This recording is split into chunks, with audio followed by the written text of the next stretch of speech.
அப்படிலாம் இல்லை சார் அப்படின்னாரு.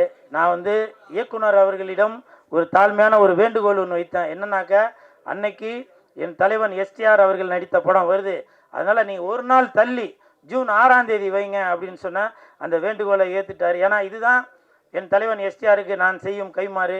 இது வந்து பெரிய போட்டி எதுவும் இல்லை, இருந்தாலும் என் தலைவனை நான் இப்படி தான் பார்க்கணும் அப்படின்ற ஒரு எண்ணத்தில் தான் சொல்கிறேன். என்றைக்குமே வெந்து தணிந்தது காடு,